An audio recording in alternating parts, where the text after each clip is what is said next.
Hi friends, welcome back to my channel. Aari വർക്കിൽ ഇപ്പോഴും silk thread വെച്ച് ചെയ്യുന്നതിൽ ഡൗട്ട് ഉള്ളവർക്ക് വേണ്ടിയാട്ടോ ഈ വീഡിയോ. ഞാനിവിടെ നെറ്റ് ക്ലോത്ത് ആണ് എടുത്തിരിക്കുന്നത്. First single strand silk thread വെച്ച് ചെയ്യാം. ത്രെഡ് ഇതുപോലെ പിടിച്ചിട്ട് ക്ലോത്തിൻ്റെ താഴെ കൊണ്ടുപോയിട്ട് നീഡിൽ വെച്ച് മുകളിലേക്ക് വലിച്ചെടുക്കാം.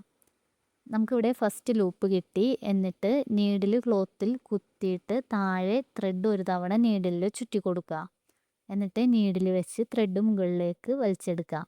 ഫാബ്രിക്കിൻ്റെ മുകളിലെത്തിയിട്ടാണ് ഞാൻ നീഡിൽ ടേൺ ചെയ്യുന്നത്. കണ്ടോ?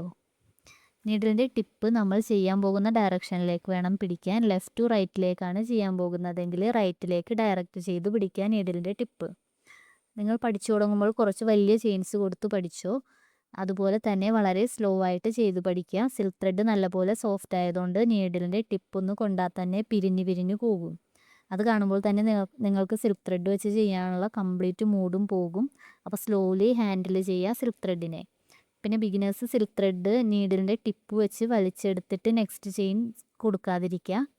എപ്പോഴും പറയുന്നത് പോലെ തന്നെ നീഡിലിൻ്റെ തിക്നെസ് കൂടിയ ഭാഗത്തേക്ക് ത്രെഡ് കൊണ്ടുവന്നിട്ട് നെക്സ്റ്റ് ചെയിൻ ഫോം ചെയ്യാം. അപ്പോൾ ത്രെഡ് ഡാമേജ് ആകില്ല. സ്റ്റാർട്ടിങ്ങിലേ ഇങ്ങനെ പഠിക്കുക.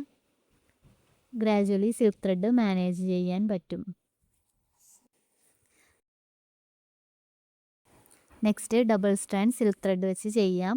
ഡബിൾ സ്ട്രാൻഡ്സ് ചെയ്യുമ്പോൾ ബിഗിനേഴ്സ് ഇതുപോലെ 2 ഡിഫറെൻറ്റ് കളർ ത്രെഡ് എടുത്ത് ചെയ്യുക. അപ്പോൾ ഏതെങ്കിലും ഒരു ത്രെഡ് മുകളിലേക്ക് വന്നില്ലെങ്കിലും നമുക്ക് പെട്ടെന്ന് അറിയാൻ പറ്റും. 2 ത്രെഡും കൂടി ഒരുമിച്ച് പിടിച്ചിട്ട് കെട്ടിട്ട് കൊടുക്കാം. ചെയ്യുന്നതിന് മുൻപ് ഇതുപോലെ റിവേഴ്സിലേക്ക് ഒരു ലോക്ക് സ്റ്റിച്ച് കൊടുത്താൽ ത്രെഡ് സ്റ്റാർട്ടിംഗ് പോയിന്റിൽ നിന്ന് അഴിഞ്ഞു പോരില്ല.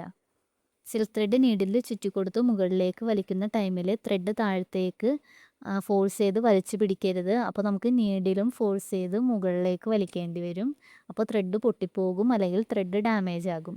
ത്രെഡിനെയും നീഡിലിനെയും ഫ്രീ ആയിട്ട് ഹാൻഡിൽ ചെയ്താൽ തന്നെ ത്രെഡ് സിമ്പിളായിട്ട് മുകളിലേക്ക് വരും. ഇതാണ് സിൽക്ക് ത്രെഡ് വെച്ച് ചെയ്യുമ്പോൾ മെയിനായിട്ട് ശ്രദ്ധിക്കേണ്ടത്.